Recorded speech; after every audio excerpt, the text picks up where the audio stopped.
Goeie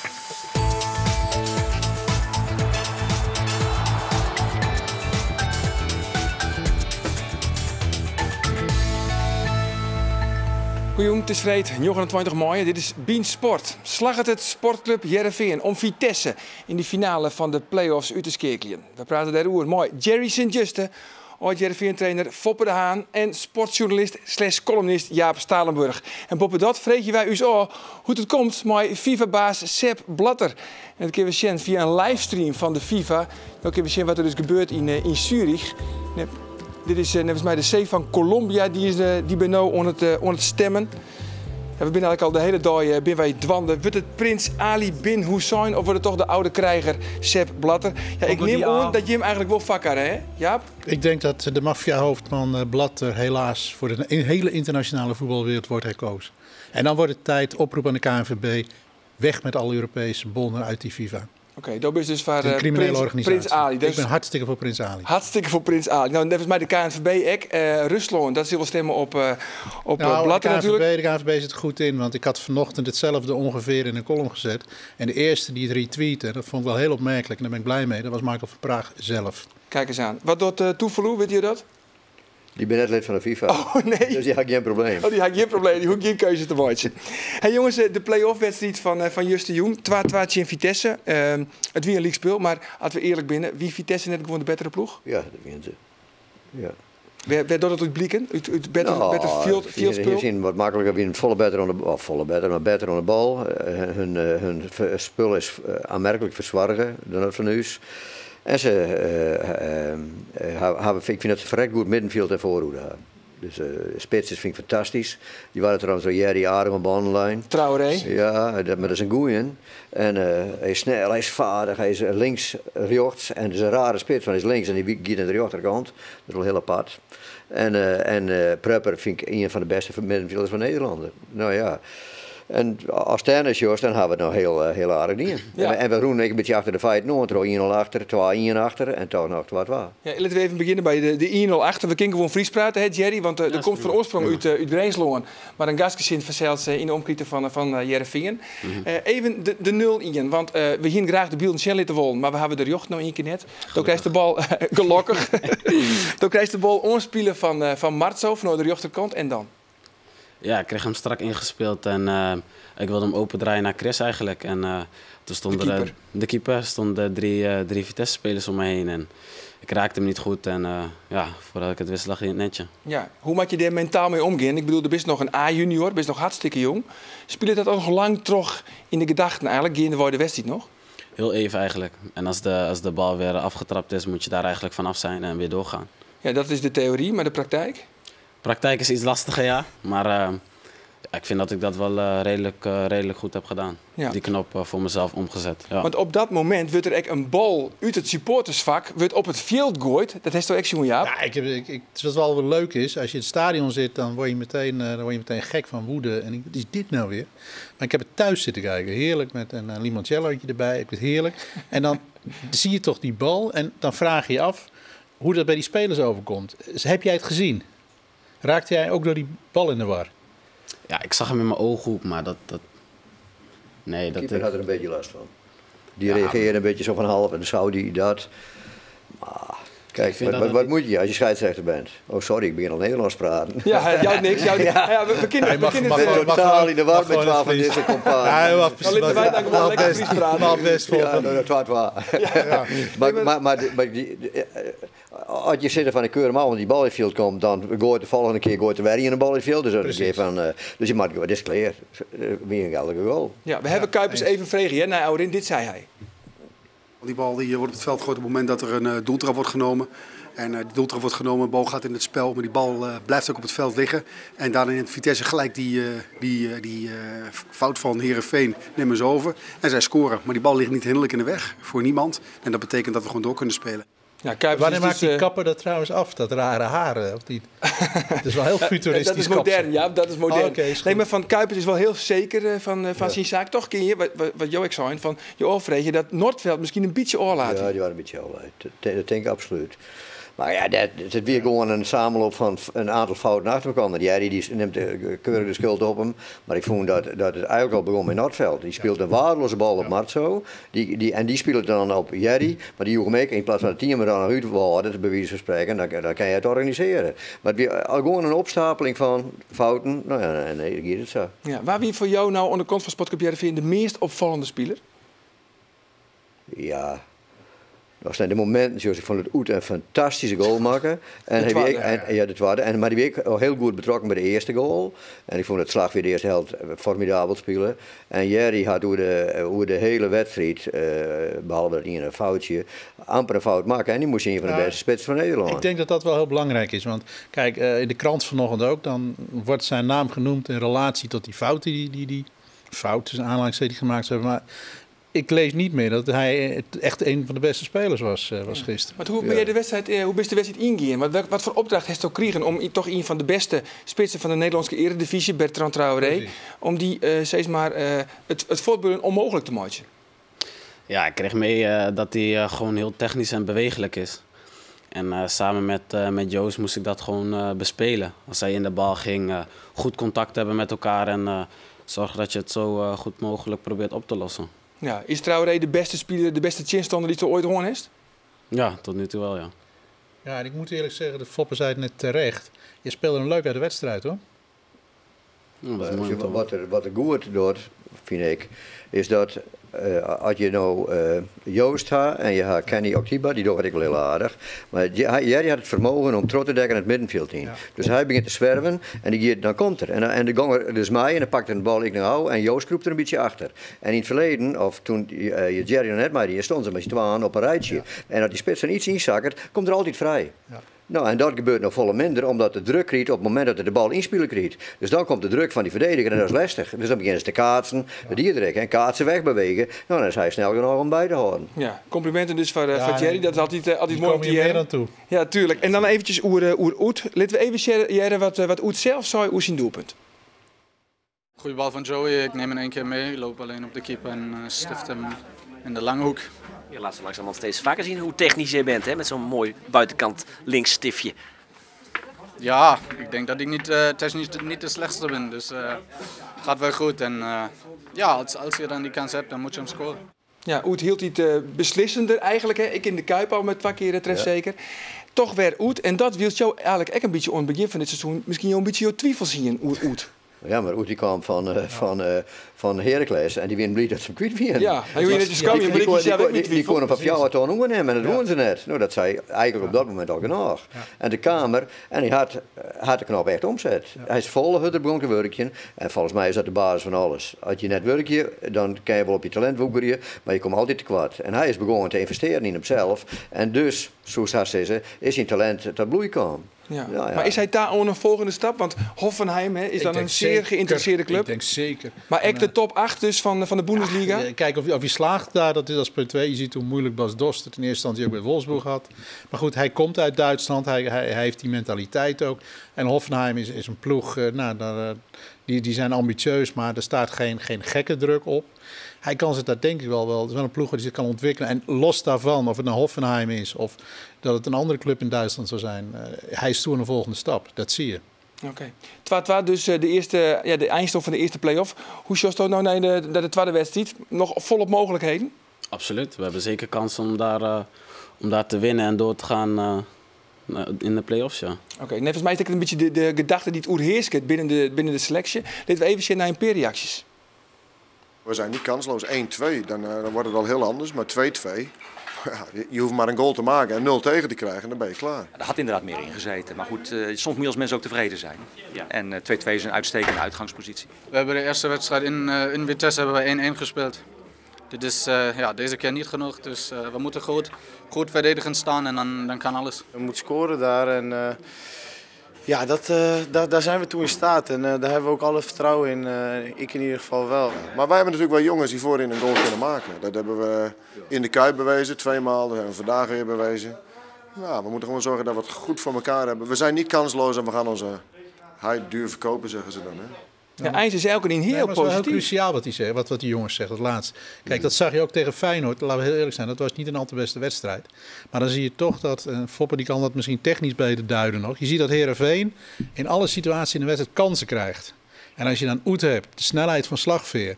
Want er komen altijd situaties. Het klinkt heel gek, ik kan het nu hardop zeggen, er waren getuigen bij. Ik heb geen moment getwijfeld met die wedstrijd in Rotterdam dat Heerenveen door zou gaan. Je weet dat die kansen vallen en je weet dat Oet dan een sluipmoordenaar is. Maar Vitesse is wel even wat beter als Feyenoord. Nee, maar het spelletje blijft hetzelfde. Vitesse zal toch druk gaan zetten. Dan komt de ruimte voor Heerenveen. Maar 2-2, ik bedoel, als je puur zoekt naar Europa, een Europese uitslag, is 2-2 thuis net een hele gunstige uitslag. Ja, maar het is geen Europa. Nee, het is Nederland, maar het principe komt op hetzelfde. Onderdeel van Europa. Nee, maar 2-2 is dan toch... 2-2 is net... Maar goed, het is heel... Maar 0 en een goalmatje. Nou ja, dat is de opdracht. Ja, maar Foppe, ben je niet met me eens dat Heerenveen... Maar ze krijgen wel kansen. Daar ben ik het wel mee eens. Want Ja. dan haast inderdaad uit. En dan haast Slavia met zijn opportunisme. Dat is Juist. goed. En Larsen had me goed beloofd dat een goalmatje zou. Nou, dus dat houden we mooi. Dat horen we mooi. Foppe en Larsel wil natuurlijk even wat laten zien met PSV op de tribune. Dus, ja. Ongetwijfeld, ja, want hij zit zelfs in de belangstelling van de ploeg uit Eindhoven. Jerry, het liep het eigenlijk, dat is toch vrij makkelijk, want dan heeft hij een debuut maken in de wedstrijd in Vitesse, hè, de competitiewedstrijd. Ja. Maar dat liep het, daar is hij vrij makkelijk ompassen. Het gaat hij vrij makkelijk oor, zo liep het. Maar is dat echt zo? Ik train al een tijdje mee natuurlijk, dus ja, aan het niveau moet je op een gegeven moment wel beginnen te wennen. De trainer heeft ook tegen mij gezegd dat ik er klaar voor moet zijn als ik de kans krijg en als ik begin in de basis. Maar waar moet je dan het meest om wennen in het begin? Ja, het gaat veel sneller en fysiek moet je een hele stap maken vanuit de A1 naar het eerste. Er zijn natuurlijk grote volwassen kerels waar je tegen moet spelen. Straks ervan in het begin? Nee, omdat ik ook al... ik train tegen de jongens, ik train tegen Oet bijvoorbeeld. Maar dan met voetballertje in Kassim, ik bedoel, die had een imposante borstkassees. Ook ja. Maar volgens mij heeft hij ook niet heel veel gecreëerd in die 2 wedstrijden. Nee, dat is het leuke van hem. Hij is natuurlijk, als je hem zo ziet, ik heb net zien lopen buiten de studio. Nou ja, het is 1,65 meter. Nee, toch? Nee, ik maak een geintje. Maar als hij tegen die grote jongens staat, ja, dan is dat in eerste instantie lijkt dat heel vreemd. Maar hij heeft iets in zijn spel dat hij daar toch grip op heeft op die grote spelers. Ik vind dat heel knap. Ja, ik denk dat het een van de grootste verdedigingstalenten in Nederland is. Ja, dat vind ik ook. Daar ben ik het helemaal mee eens. Toen ik weer rondkwam van Afrika, toen kwam een keer de Sjen. Toen werd volgens mij de kampstuur B, en daar kwam ze niet aan. Dus zei ik nee, en toen zei ik Sjen, het volk om je heen, dat Sjen dus jorentrainers. Dat is de beste verdediger die ik in tien jongen heb. Ja. Dat ontkennen ze al jaar, maar ik ga gelijk gewoon. Nee, maar hij had een aantal voorwaarden die fantastisch zijn. Hij kan heel goed draaien hoe de linker en hoe de rechter, hoe de rechterkant. Dat kan het volle. Iedereen had een kant wat er heel slecht hoe draait. Nou, van een verdediger is dat al fantastisch. Ja. Hij kan links en rechts. Hij is zeer explosief. Hij kan springen. En dan had ik nog een hele grote vaardigheid. Nou, plus dat het programma wat we doen, maar weet hoe zit het denk ik. Bij de A-junioren en de B-junioren, dat jouw zoveel voorwaarden om het sneller te helpen dan had je normale programma wat we al dienen door. Dus de kans dat ze steen blijven, zeg maar, is redelijk groot. Ja, ik zei het al, hij heeft een debuut maken in Vitesse. Even genieten. Ja.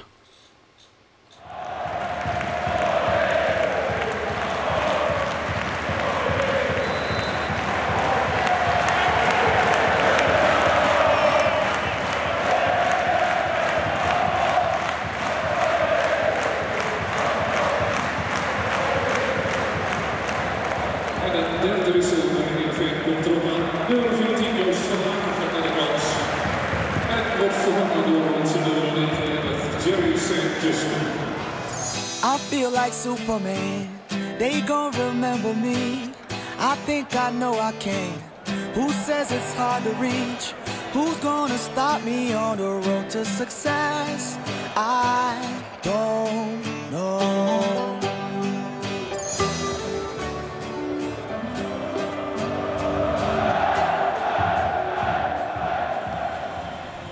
Ja, een prachtig debuut van zelfs. Winnen met Fjouwerien. Is dat moment goed voor de geest, Helje? Ja, tuurlijk. Ja, wie is echt extra gespannen? Heerlijk. Ja, wel gespannen, maar ook iets in me van ik moet genieten. En ja, al die tijd doe je daarvoor eigenlijk om daadwerkelijk in het stadion te spelen. Ja, want dan ben je natuurlijk geboren in Grijns. Wel opgegroeid in Friesland. Maar dan zit eigenlijk al heel lang hè, bij de jeugdopleiding van Sportclub Klopt, sinds Heerenveen. de F'jes zit ik al bij Heerenveen, ja. En dan train je dus op Quattrowoord en altijd op de achtergrond naar Jos het stadion. En dat is dan uiteindelijk het grote doel. En de trainers altijd, van daar wil je uiteindelijk naartoe. Dat zeggen de trainers altijd. Ja, tuurlijk. Daar doe je het voor. Ja, want jou heb ik nog wel speciaal de talentenbegeleiding die in. Ja, de grote talenten zit Jerry ook bij. Ja, een peer van die heren. Ja. En toch, want je zou niet correct van, het is echt een van de grootste talenten. En dat wielst jou net echt, je hebt een beetje een hekel aan het hypen van spelers, toch? Trainers hebben er al een beetje benauwd voor. Normaal. Ik hoor het nu voor het eerst, toch? Ja. Dus ik ga redelijk vaak met hem aan tafel zitten en zeggen, hey Jerry, wat markeer er nou, jongen? Dan schreeuw maar op een papiertje, dat en dat en dat. En wij gaan maar werken, daar en daar. Oké, nou ja. Dus hij had wel een aardig beeld van hemzelf. Dat is goed. En hij had een plan van wat maakt dan waan om daar te komen. Nou ja, dat had er helder voor eigen. Dus dat helpt je om geweldig. Ik had eens een keer minder keer om gemotiveerd te blijven. Want dat is uiteindelijk het allerbelangrijkste. Elke keer werd gewoon het hartstikke goede van. Ja, maar daar is de concurrentiestrijd eigenlijk woon van Kenneth Otigba. Ja, ik denk dat ze nog snel tegen maar Otigba in de centrum zit, vanwege de blessure van Joost van Aken. Maar hoe is dat dan? Ik bedoel, Kenneth Otigba, imposante kerel, hè? Ik bedoel, je zou er haast bang van worden. Hoe is het onderling dan op de training? Kun je hem gewoon daar goed mee omgaan? Jawel. Ik vind dat we respect voor elkaar hebben. En Kenny ook wel, ja. Ja, want ook is meer de opbouwer, hè? Kenny is meer de bal afpakken en dan inleveren je bij jongens die het wel goed voetballen kennen, om het maar een beetje onoorbiedig te zeggen. Is het trouwens logisch dat Lodewegers kiest voor Sint-Juste en net voor een breker als Otigba? Ik denk dat je dat bij Heerenveen... ik vind het een lastig verhaal. Ik vind het heel moeilijk te vergelijken ook. Het hangt ook een beetje af van tegen wie je speelt.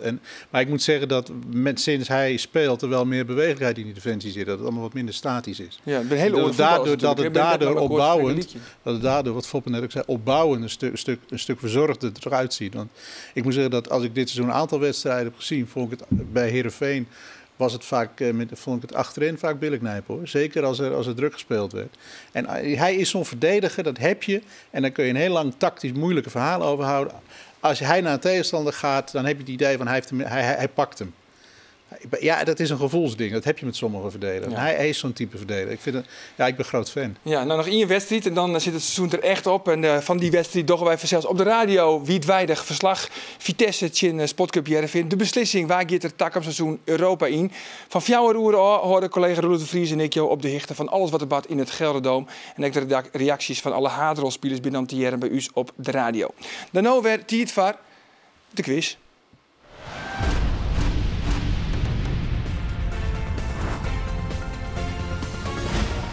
In 1990 promoveerde Sportclub Jereveen voor de allereerste keer naar de Eredivisie.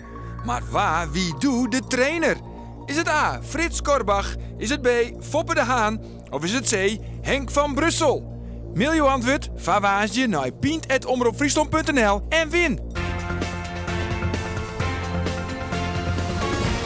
Ja, en win de originele keeperswanten van Christopher Noordveld, inclusief handtekening. En de winnaar van Vlienweekend zit nou onder in beeld. Dat is Matti Oergema van Hantemhuizen. En zij wint een originele wedstrijdbal van Sportclub Jereveen.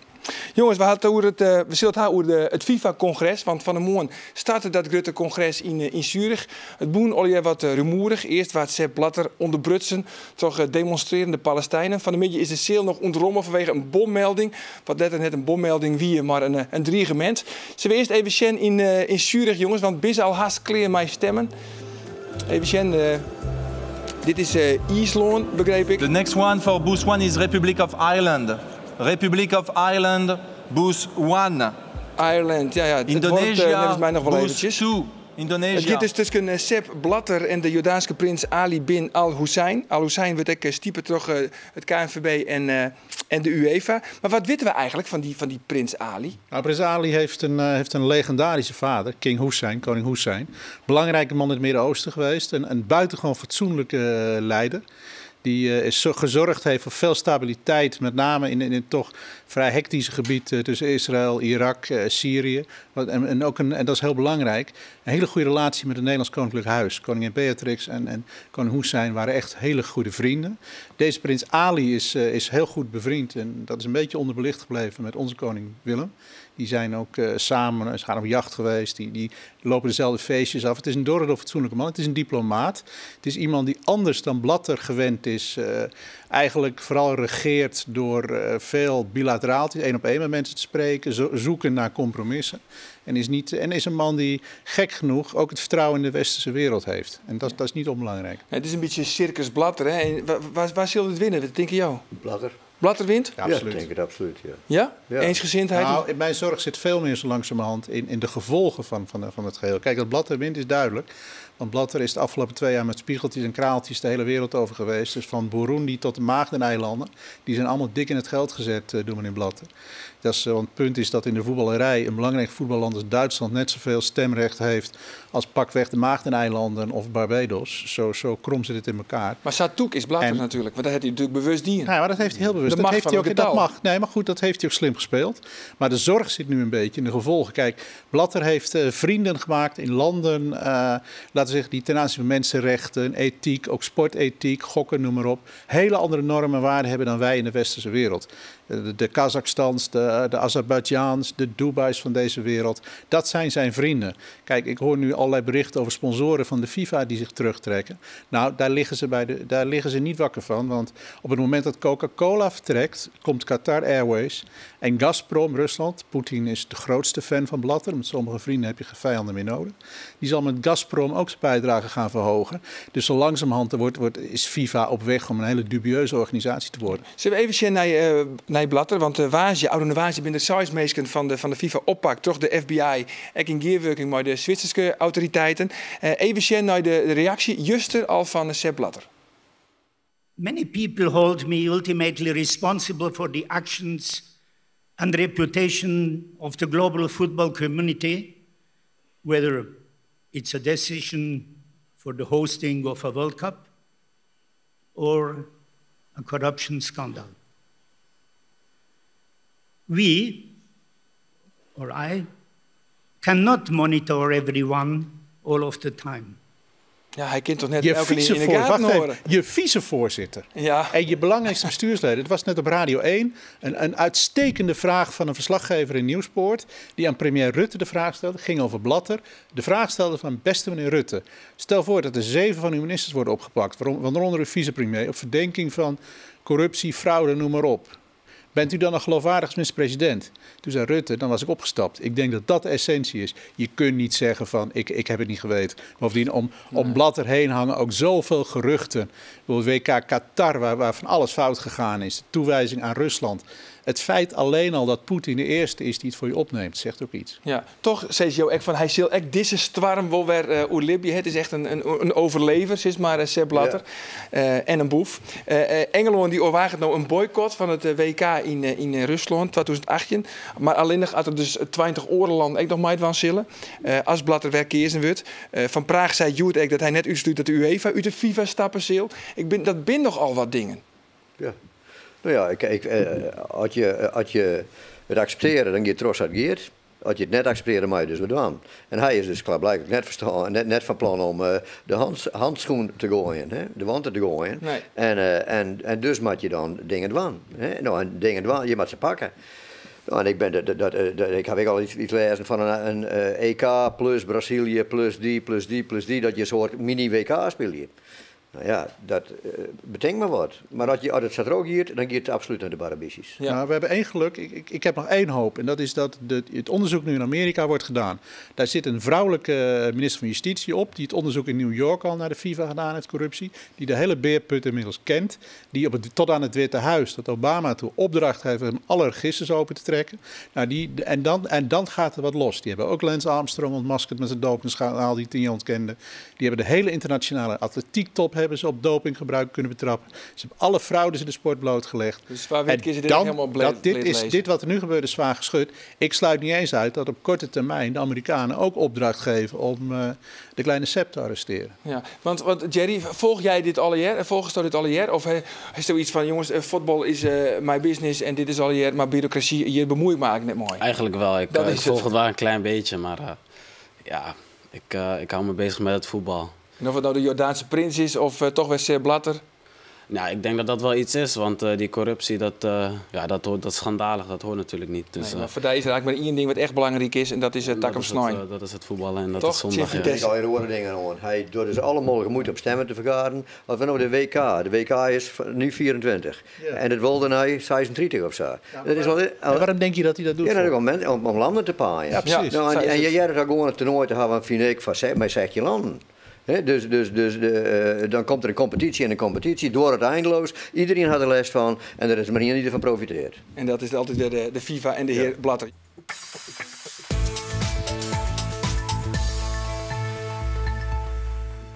Welkom waarom bij Bean Sport op internet. Nog altijd aan deze tafel ooit Heerenveen-trainer Foppe de Haan, sportcolumnist Jaap Stalenburg en Heerenveen-voetballer Jeremia Sint-Juste. Wat zo is het eigenlijk, hè? Jerry of Jeremia? Jeremiah is Jeremiah, sorry. Jeremiah. Klopt. En wat wil je, hoe moeten we het zeggen? Jeremiah, dat was de We noemen je Jerry, hoor. Of gewoon Jerry? Jerry mag wel, maar Jeremiah is mijn officiële naam. Dat is de officiële naam. Hey jongens, wat vinden we eigenlijk hoe het Heerenveen is als zonde eindigen? Tot onder het laatste moment eigenlijk mooi om Europees voetbal.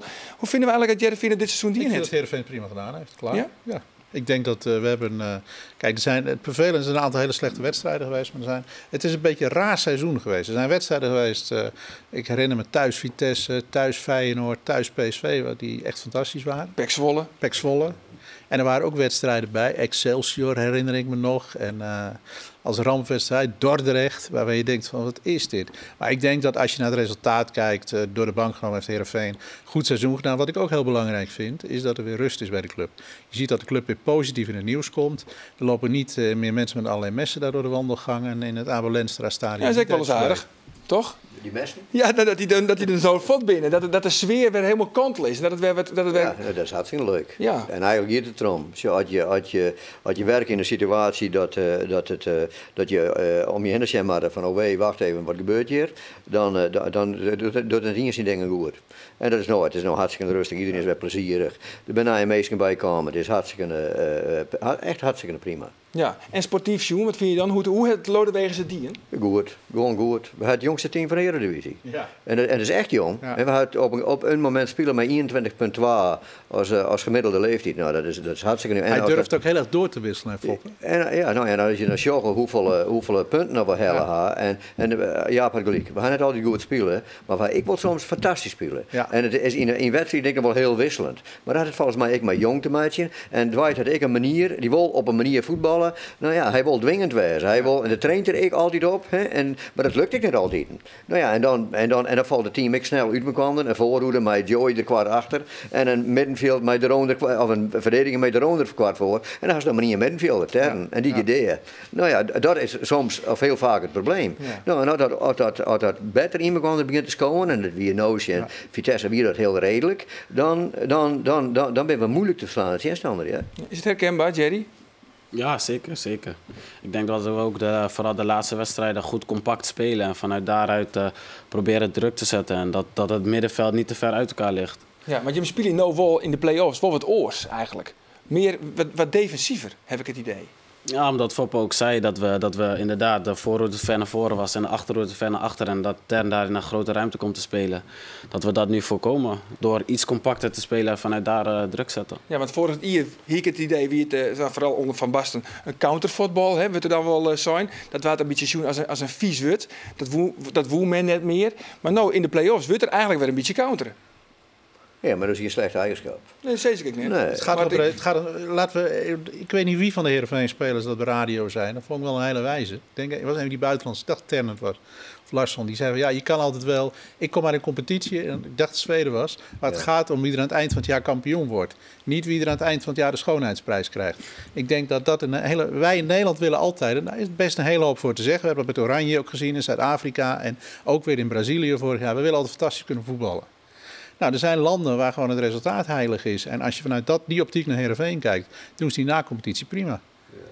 Maar de na-competitie is weer heel wat oors aan de competitie. Dat precies. In de competitie kan je zeggen, oké, we worden geen kampioen. We wisten bijna zeker dat we de Europees voetbal zoeken. Nou, en dan kan je zeggen, ik wil nog ontwikkelen. Ik wil een spelstijl, die wil ik beter maken. Maar dan heb je op een gegeven moment wat hellen en dan mag je of jouw wedstrijd spelen. En die mag je eigenlijk winnen, in ieder geval net verliezen. Oké, nou dan zet je de tering en de nering. En vind je het een orde benadering? Ja, tuurlijk. Ja, heel verstandig. Ja, waarom zou je in het mes lopen?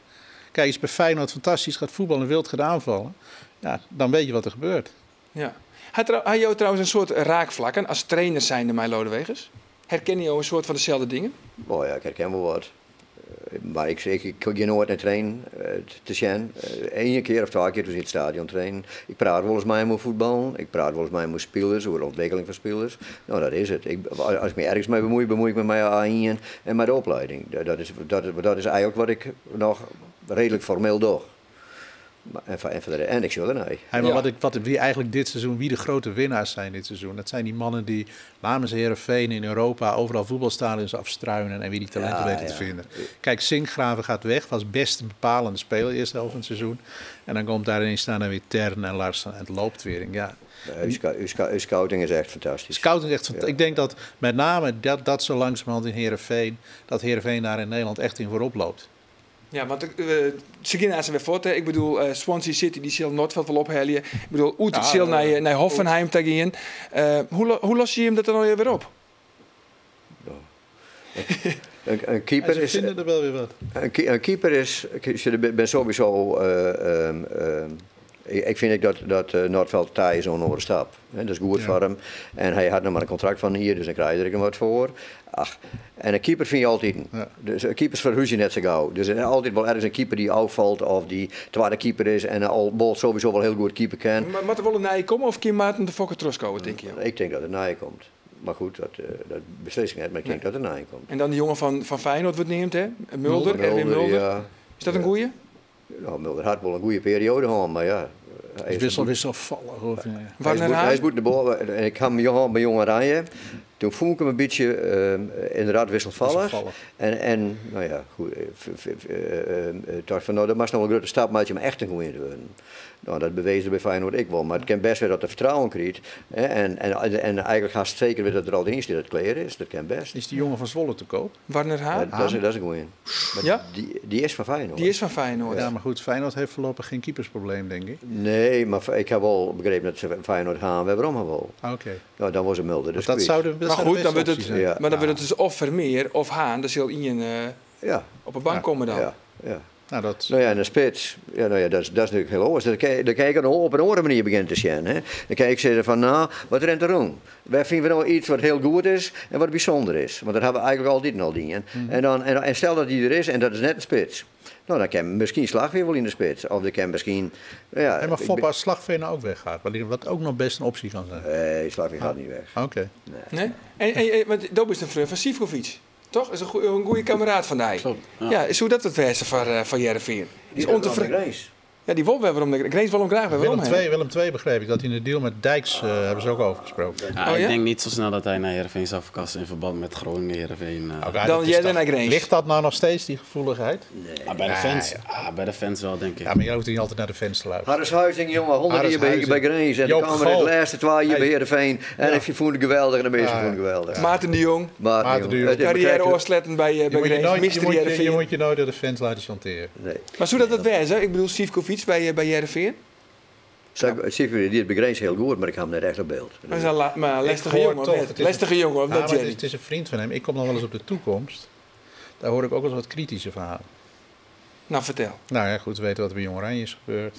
Ze komt vaak te laat. Te laat is niet, dat is vaak een symptoom, maar toch. Dat hij toch, ja, mentaal, dat hij toch een moeilijke jongen in de groep is. Om te sturen voor een coach. Althans op dat niveau. Oké. En oren jongens, wat zullen dan goede spitsen wijzen? Ik bedoel, Locadia is misschien wel wat. Wat ik wel misschien wel neemt. Ontevreden met PSV. Wat vies je nou een goede spits? Ja, maar die komt niet naar Heerenveen. Dat kan ik jou nu al vertellen. Oké, maar Jerry, wat vies je nou een goede spits voor Heerenveen? Ik vind Locadia wel een goede spits voor Heerenveen, inderdaad. Hele goede zelfs. We hebben al een Locadia. Vertel. Die speelt in Beingen. Oh ja? Dat is een broerke, ja. Oké, dan mogen we nog even op wachten dus. Ja, even wachten. Ja. En die jongen van Almere City? Jansen. Ja, nou, die had talent. Ik had met Remy Reniers wel eens doorhaven, de coach van Jong Oranje. Toen, nou ja, leuk al. En die was heel gecharmeerd van Jansen. Die vond een van zijn beter, terwijl het oren weer al in de Eredivisie voetballers. Nou, die kerst ook wel, denk ik. Jansen? van Almere. Ja. Want ja, vroeger, toen Joe nog gewoon trainer was, toen dacht ik, Heerenveen zocht het altijd vooral in de eerste divisie, in de Jupiler League. Nu komt het volle vaker uit Scandinavië, of het komt dan uit Duitsland. Maar Albeck kwam ik uit Scandinavië. Thomasson kwam ik uit Scandinavië. Ja, maar op een gegeven moment hel je hem gewoon Alves. Ja, ik uit Scandinavië. Oké. Maar doe nog in de 10. Je pakt hem voor de 3 beste spelers van de Eredivisie. Eerste divisie. Ja, maar Yildirim, Huntelaar en Rozen, nevens mij. Ja, Van Nistelrooy? Van Nistelrooy, eerste divisie. Ik bedoel, zit je wat dichter bij Moes? Ja, dat doe ik wel. Alles, maar het gaat altijd om kwaliteit en om betaalbaarheid. En het liefst dat ze geen contract hadden. Dat ze een contract rennen. Dat is het al een offer. Hoe zou dat met Kramer van ADO zijn? Dat weet ik niet. Die gaat niet naar Feyenoord. Dat is ook wel een goede speler. Kramer is een goede spits. Ja, maar zeer eigenzinnig. Ja, maar dat is niet erg. Maar dat met ja knikken ze weer de oorlog niet. Nee, oké.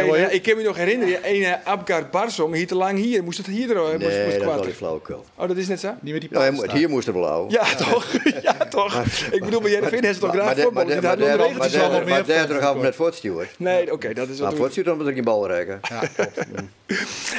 Even Sjen, want dientakkomst, hoe zocht je dientakkomst? Ik bedoel, we niet correct hier met even oer Sinkgraven. Ja, en ik Bilal Bassasikoglu, jongens die het eigenlijk nog maar correct 22 wedstrijden in het eerste voetballen. Dan komt er al een grote club en dan gaan ze weer voort. Sinkgraven had wel iets langer voetballen natuurlijk bij Heerenveen. Ja. Hoe zocht je dientakkomst? Ik denk dat ik momenteel nog wel goed zit bij Heerenveen. Ik denk in de voorbereiding van het volgend seizoen komen er een aantal geblesseerde spelers terug. Dan moet ik ook wel weer kijken of ik speel. En daar hangt het ook allemaal van af. Maar goed, dan ben ik toch heel brutaal. Jij zit bij die jonge Rijn-selectie, zeg maar. Daar wordt toch wel naar je gekeken, of niet, de andere clubs? Dat zal vast wel, dat die maar ook weet naar je dat Heerenveen niet, kijken, ja. Ja, naar jou bedoel ik. En naar mij, ja, dat zal vast wel. Ja? Oké. Maar goed, de vergelijking wordt al... Hoor je daar zelf geen bericht over? Ik heb daar geen bericht over gehoord. Nee. Want er wordt al een vergelijking maken, hè? Met de nieuwe Frank Rijkaard wordt er al een heel gauw zijn. Dat is voor hem, dat is niet eerlijk. Nee, oké, maar hoe blow je dan realistisch met de beide voeten op een groen? Dat lijkt mij heel lastig. Of het natuurlijk daar is Foppen voor bij Heerenveen. Die doet dat prima. Ja, maar heb ik een reden om te zweven? Nou, het gaat nou heel erg goed. Het is natuurlijk, zo'n Justin even net meer zweven. maar daarvoor, ik bedoel, er was altijd wel neemt als een van de grootste talenten qua verdedigers in Nederland. Dat zou toch een gegeven zijn, kunnen we terug in Zweden hier. Maar dat is ik, als dat is, en daar ben ik het wel mee eens, dat is ik zo, dan is dat meer een bevestiging van het moment dat ze talent had. En dan is de kunst van degene die dat talent had, om dat zo goed mogelijk te exploiteren. En dan moet je een goede wij uitstippelen. Als je dus de wij, Bilal, die ging naar mijn idee te betieten naar Feyenoord. Ja. Had het hele seizoen haast net voetballen. En toen er in de voorbereiding van dit seizoen weer, had ik een keer met hem praten. Want die ging in hetzelfde portefeuille als Jerry. Ja. En ik kon fantastisch met hem opzitten. En hier kon ik net met hem opzitten. Want trainer, ik wil weg. En dus die er alles dwes wat het dwes moet worden. Ik zei, Bilal, opletten. Maar die orenclub is er ook hier die heel graag voetballen wil. Ja? En die doet was zijn best. Ja. En dan komt zo straks mijn achterstand komt bij die oren. En ik kan die garanderen dat de Christiet voetballers net. Hij had het heel hier in het voetballen. Maar dus had het zelf veroorzaakt. Bij Sinkgraaf vind ik ook wel interessant. Daly is ook. Kijk, Daly had het ook moeilijk. Ja, maar dan speelt er bal, dan speelt er net, dan speelt er bal. En het enige wat je aan het waken is heel rustig blijven en elke dag je werk goed doen. En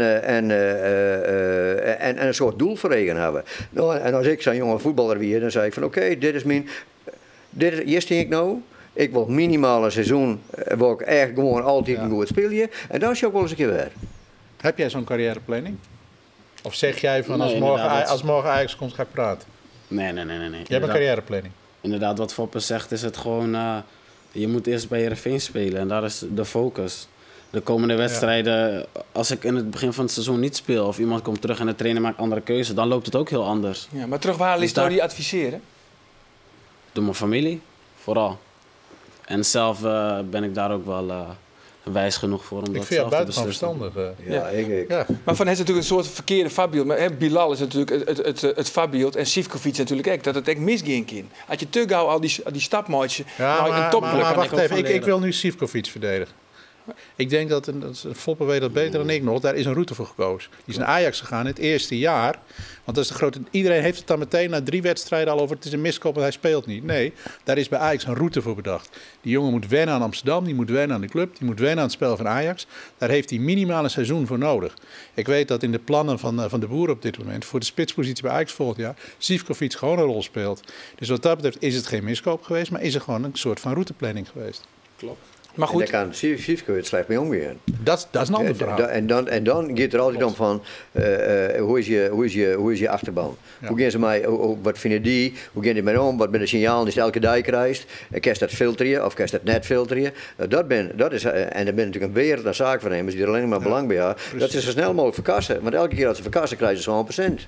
Ja, kassa. Ja. En dan zie je dus dat. En waar is die zaak? Wacht even, waar is die zaak weer nimmer? Mijn broer is mijn zaakbenemer. Die broer? Kijk. Dat is een hele sportieve familie. Hè? Ik bedoel, die oudste broer is volgens mij international zilvoetbal. Die zus het de Doensacademie die in. Ik bedoel, dat is ik net mis. Die jongste broer komt van het voetballen bij Grains. Klopt, en Heerenveen ook. En bij Heerenveen. Dus er komt uit een hele sportieve familie. Klopt. En ze dus adviseren eigenlijk door die broer. Ja. En dan wat Jaap Krek zei, de carrièreplanning van eerst maar, en dat zei Foppe, die kijkt van eerst maar eens een hier echt volwaardig basisspeler worden bij Heerenveen. Ja. En wat er dan komt, dat zullen we dan wel. Klopt. Maar toch liep het me lastig. Als er inderdaad een grote club komt als Ajax. Ja, hij zou wel een geweldige verdediger voor Ajax zijn, moet ik eerlijk zeggen. Ja, waarom? Ja, het type voetballer gewoon. En kijk, Ajax heeft niet van die bonkige types achterin. Hoor. Dan moet je dan een beetje kunnen voetballen. En je moet een man kunnen uitschakelen. Nou, vaak is die combinatie in het verleden bij Ajax wel eens een lastige geweest. En ja, wat dat betreft zou hij daar zijn. Ja, fantastisch. Maar nogmaals, daar moeten we het niet over hebben. Nee, maar we net door. Nee, jongens, we hebben even een orenverdediger. Die wil naar Ajax gaat. Mitchell Dijs gaat naar Ajax. Ik bedoel, die hij nou zo goed bij Heerenveen voor het seizoen. Nou, ik zal niet zeggen belachelijk, maar zo langzamerhand vraag je wel af waar Ajax af en toe mee bezig is. Nou ja, dus wie in het kijkt hoe hyper van spelers. Dijs gaat wel een goed seizoen spelen. Ja, oké. Maar Foppe is die dan nu in 1,5 jaar tijd zoveel beter geworden? Ze wilden van hem af, hè? Ajax. Ja, maar hij was bij ons ook niet zijn best. Hij was, nee, maar goed. Hij weer te dik, hij weer op een verkeerde manier te aanvallend. Hij liep een hele hoop rondte achter hem en maakte vond ik echt een hoop fouten. Nou, toen moesten wij hem dus niet horen, toen gaan we naar Willem II. Nou, en dan had het wel beter in Abuus. Ja, zeker, maar op het laatste weekend werd hij toch een beetje hyped. Ja, zo van, ik bedoel, die vastzetten aan de linkerkant. Ik bedoel, die Bessa heen, gaat je die koppen rollen, dan zakt hij juist door de varrol in. Er zet E-zone dat er naar beneden komt. Ja, dat is wel toch. En de andere jongen is trouwens Pelle van Anholt. Die wil wellicht ook wel voort bij Heerenveen. Ontevreden, speelt aan de linkerkant. Zei het zelf eigenlijk, ja, ik stil in mijn ontwikkeling. Al die spelers die maar roepen dat ze weg willen, waar willen ze dan naartoe? Nou, hij is al wel heel coulant west, dat heb ik maar niet eens. Maar hij is wel heel coulant west naar Heerenveen. Van de ploeg speelt hij nu aan de linkerkant. Hij bepaalt stoten net. Ja. Ik? Of de speler? Die speler bepaalde net wat de speler. Nee, dat is wat je als trainer doet is dat je probeert die spelers zo vol mogelijk te laten op het plak wat er goed kan. Maar dat is van belang. Maar hij vindt dat het maar dan haal je ergens een positie en dan ga je er niet voor. Nou, dan doe je, en hij kent wel. Maar heb je verleden weekend Feyenoord, wie er gewoon hartstikke goed. En wie is redelijk. Maar hij is best op jocht, dat is zo. Nou ja, oké, er komt nog een linksback, die kan op links, dan kan hij op rechts, maar dan moet er bij Marzo uitvechten. Ja. Nou, doe dat maar. Nee, maar ik denk volgens mij, dan is Marzo het beste alternatief op rechts. En dan mat hij maar onder de linkerkant. Nee, dat is niet zo. Hij speelt links omdat er geen alternatief is. Ja. Dus hij speelt links en toen is Marzo... Maar Marzo had verleden die het hele jaar in het belofte team spelen en daar wie we langer tevreden hoe. Die had ik heel aardig niet in, mag ik zeggen. Maar ik denk dat hij... Pelen een betere rechtsback is dan Marzo. Oké, maar Takumi komt toch bijker erbij, hè? Ja. Ja, die komt dan aan de linkerkant en dan Pelio aan de rechterkant en Lutte maar uit Viltje maar... Hoe heet je ook weer van Haaien? Uit Hoofdveen. De kruisbandblessure hier, die komt ik wel weer om. Joris, ja. Oh, Joris Voest. Ja. Ik een goeie? Ja, dat wie in Haaien en een van de beste linksbacks. En die is hartstikke ongelukkig geweest. Dat er dus in de voorbereiding een kruisbandblessure gekregen had. Maar die is nou, hij is genezen, hij doet echt voor mij. Nou ja, en dat die echt gas houdt, die kan ik nog wel aardig hier komen, ja. Oké, nou dat shot er dus wel rooskleurig uit is voor het tak op seizoen. Ja, dat denk ik wel. Hoe is je geen alleen die spits, hè? Alleen die spits, ja. Die spits. Ja. Jongens, Kramer, zeg ik. Kramer naar Feyenoord. Nee, niet naar Feyenoord, Kramer naar Heerenveen. Oh ja, sorry. Eventjes naar Schotland, even naar Zurich. Even zien hoe vier mensen bij stemmen, jongens. Schotland, ben dit net als mij en San Marino. Dus volgens mij wordt het nog wel even. Ik vind het nog ernstiger dan het Eurovisie Songfestival. Dit wordt wel, ja. Dit wordt wel heel lang, hè? Zo. Jongen. En geen dames in San Marino. San Marino. Nou, jongens, weten jullie hoe groot San Marino is? Niet groot. Nou, niet zo groot, nee. Squatterwold in Heerenveen is groot, heeft meer inwoners, hè? Jongens, het dank voor je komst. Jerry, een heel soort succes zelfs in de laatste wedstrijd van dit seizoen. In Vitesse. En dat wordt winst, hè? Dat wordt winst, hè? Dat wordt winst. Dat Jerry graag. Jongens, en dan een boottocht, hè, in Heerenveen. En dan een boottocht terug Heerenveen. Want dan vieren sport op internet, Windsport. Van nog een hele gezellige jongen. Dag. Prima.